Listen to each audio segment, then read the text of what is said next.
Cuba está dispuesta a un diálogo con los Estados Unidos, a un diálogo sobre cualquiera de los temas que se quiera debatir o dialogar. ¿Con qué condiciones? Sin presiones. Bajo presiones no se puede dialogar. Sin precondicionamiento, en una posición de iguales, en una posición de respeto a nuestra soberanía, a nuestra independencia, a nuestra autodeterminación, sin abordar temas que laceren y que podamos entender como injerencia en nuestros asuntos internos. Y que de un diálogo como ese se puede construir una relación entre vecinos civilizada que le podría aportar un beneficio mutuo a nuestros pueblos, a los pueblos de las dos naciones. Las cubanas y los cubanos no odiamos al pueblo norteamericano, reconocemos valores del pueblo norteamericano, valores de su historia, valores de su cultura. Cuando hemos tenido oportunidad de que existan espacios de encuentro entre nuestros pueblos en diferentes sectores, en el sector científico, en el sector deportivo, en el sector religioso, en el sector cultural, en el sector de la salud, incluso diálogo a nivel político, hemos encontrado que hay muchas cosas en las que podemos trabajar juntos, sin prejuicio, que pueden aportarle muchísimo. O visto de otra manera, de cuántas cosas privamos a ambos pueblos por esa política decadente, por esa política prepotente, por esa política criminal de bloqueo y la persistencia en ese bloqueo, al punto de haberlos recrudecido en los momentos actuales, y lo siguen recrudeciendo, siguen apretando las tuercas de ese bloqueo. Y la agenda podría ser sobre todos estos temas que hemos hablado. Esa es nuestra posición, es una posición también de continuidad, y yo creo que es posible. Indudablemente puede existir preocupación de la población, pero yo creo que es menos la preocupación de la población, porque la población está participando de eso. La preocupación son de otros, de ese enjambre anexionista que tenemos por ahí, de los que empiezan a flaquear, de los que se empiezan a mostrar cobardes o débiles ante las presiones y la guerra psicológica que nos están haciendo, ante los anuncios de una posible agresión militar o de seguir recrudeciendo el bloqueo a Cuba con las consecuencias que puede traer para nuestro pueblo. Y hay una realidad, Cuba es un país de paz. La doctrina de defensa o la doctrina militar de nuestro país es la concepción de la guerra de todo el pueblo, que es un concepto de defensa de la soberanía y la independencia del país. Para nada contempla en ningún momento, en ningún acápite, en ningún concepto, la agresión a otro país. Nosotros no somos una amenaza para los Estados Unidos. Ahora, los que constantemente están hablando de agresión y sobre todo han levantado la retórica insultante sobre la posible agresión a Cuba ha sido el gobierno de los Estados Unidos en estos momentos. En estos momentos. Los revolucionarios sabemos lo que vale defender una revolución. Y que la revolución, como lo ha explicado Fidel, como lo ha explicado Raúl, la revolución que no se sabe defender y no fortalece su defensa, es muy difícil que sobreviva a determinadas circunstancias. Y es un deber soberano nuestro, ante un peligro de agresión, prepararnos para la defensa. Por lo tanto, cuando hicimos los análisis de todo lo que venía pasando, de los sucesos del 3 de enero en Venezuela, de las implicaciones para el área de América Latina y el Caribe, las amenazas en la región y las amenazas para Cuba, una de las prioridades que establecimos fue desplegar un plan de preparación para la defensa en interés de la guerra de todo el pueblo, que comprende la preparación de todo el sistema defensivo territorial de nuestro país, en todos sus eslabones, desde la zona de defensa, el municipio, la provincia, hasta el Consejo de Defensa Nacional, de las unidades regulares de la FARC y el MININ, de las brigadas de producción y defensa de las milicias de tropas territoriales, y también de las estructuras en zonas de defensa, de las agrupaciones especiales, para elevar nuestros niveles de preparación para la defensa, lo cual es legítimo y está incluso contemplado en nuestra Constitución. Hemos declarado los sábados días nacionales de la defensa y entonces de manera gradual y sistemática todos nuestros sistemas defensivos, todos los componentes de nuestro sistema defensivo territorial se están preparando, nosotros estamos participando en esa preparación.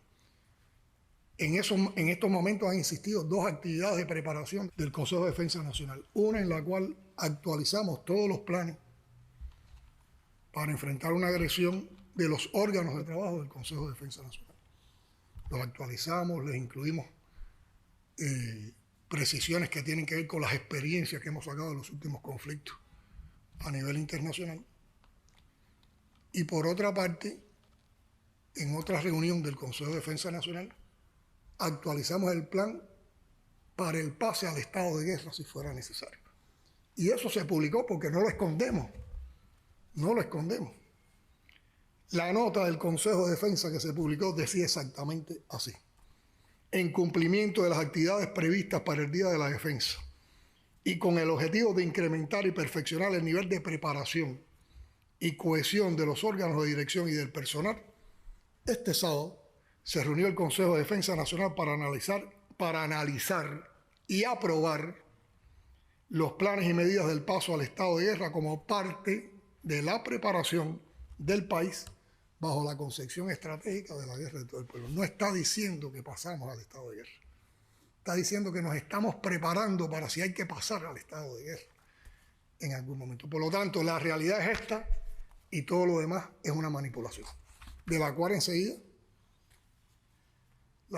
fue acogida por todo el sistema de medios de intoxicación mediática que existe, defendiendo los intereses del gobierno de los Estados Unidos. Y nuestro pueblo está participando. Yo he visitado unidades militares donde hemos hecho ejercicios, he compartido con estudiantes universitarios que han estado también en tareas de la defensa, en zonas de defensa de municipios, y vamos a seguir participando sistemáticamente en este tipo de actividad. Bueno, esta pregunta me permite responder y ya entonces hace que complementar el enfoque energético o sea, lo que estamos haciendo energéticamente, lo que nos proponemos para enfrentar la situación actual. Siempre acoto que tenemos todo esto que es realizable, pero que esto no se resuelve de golpe. Ahora, antes de ir a la respuesta, yo lo que sí les quiero decir es que en estos momentos tenemos una situación energética desde el punto de vista de combustible complejo. Recuérdense que el bloqueo naval a Venezuela empezó en diciembre. Por lo tanto, desde esa fecha, aquí no se recibe combustible en este país.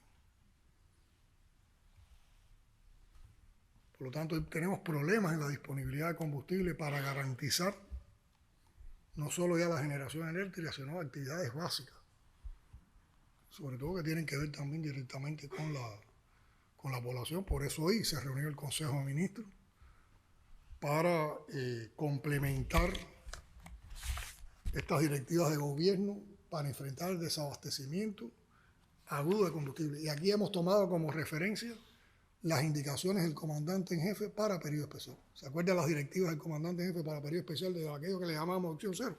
Están contempladas también, actualizadas, porque hay situaciones diferentes en esta directiva. Yo voy hoy a dar, digamos, un bagaje general a partir de la pregunta que tú me haces, pero en los próximos días, a partir de la discusión que iniciamos en el Consejo de Ministros y de lo que se ha venido trabajando, un grupo de viceprimeros ministros y de ministros irán informando a la población en más detalle el contenido de todas esas medidas, y la población, yo creo que en una semana va a tener toda la información de la situación y cómo vamos a enfrentarla. Un segundo concepto que quiero aclarar: aunque haya bloqueo energético, nosotros no renunciamos a recibir combustible en nuestro país. Eso es un derecho que tenemos. Y haremos todas las gestiones, y estamos haciendo todas las gestiones, para que el país pueda tener de nuevo ingresos de combustible, abastecimiento de combustible. O sea que con esto lo que quiero explicar es que tengan la garantía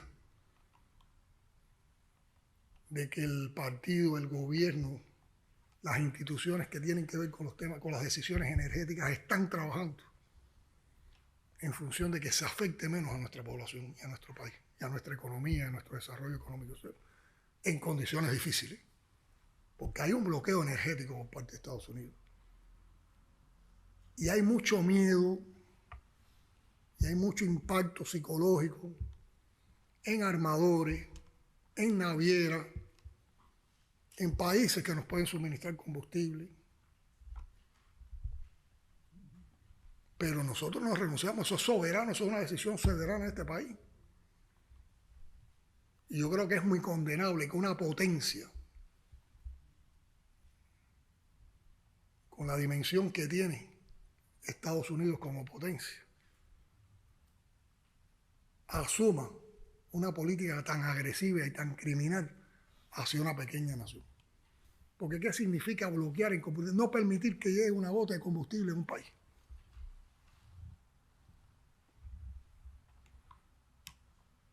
Es afectar la transportación de alimentos, la producción de alimentos, el transporte público, el funcionamiento de los hospitales, de las instituciones de todo tipo, la escuela,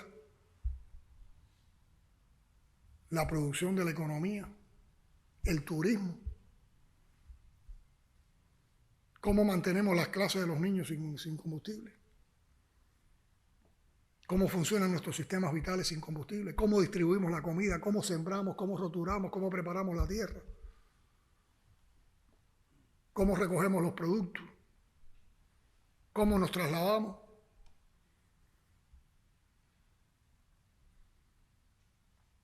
Por lo tanto, vamos a medidas que, aunque no van a ser permanentes, pero tendrán que ver con en cada momento con qué disponibilidades de combustible estemos.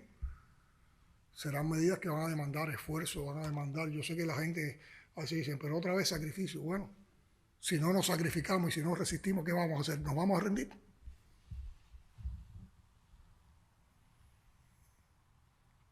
Y nosotros hemos compartido que la opción de la rendición no es la opción de Cuba. Hay mucho que defender. Hay muchos cubanos y cubanas dignas que dieron la vida por este país, por la independencia de este país, en todas las épocas. Y los más recientes son los 32 compañeros que cayeron en Venezuela. Que su caída indignó a nuestro pueblo. Y esa herida todavía está. Esa herida no se cierra. ¿Y por qué actuaron así? Porque tenían una convicción, sabían lo que estaban defendiendo. No era solo un presidente, no era solo una hermana nación, era la dignidad, era la soberanía, era Cuba, era la revolución, era América Latina y el Caribe, es el sur global.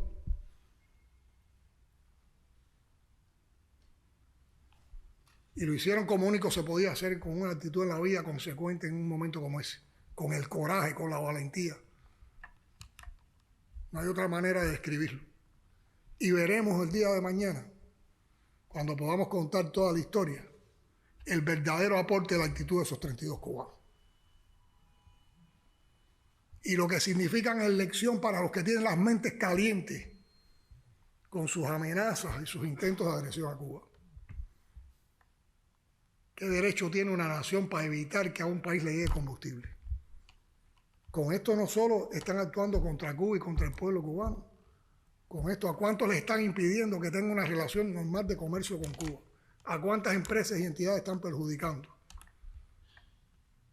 ¿Acaso esto no es violatorio de todo el derecho internacional, de toda la Carta de las Naciones Unidas? Esto no va contra el comercio libre que defiende el capitalismo y el imperialismo. Pero además, ¿quiénes se creen que son para imponernos eso? Pero alguien puede celebrar en el mundo esto, que le hagan eso a un país.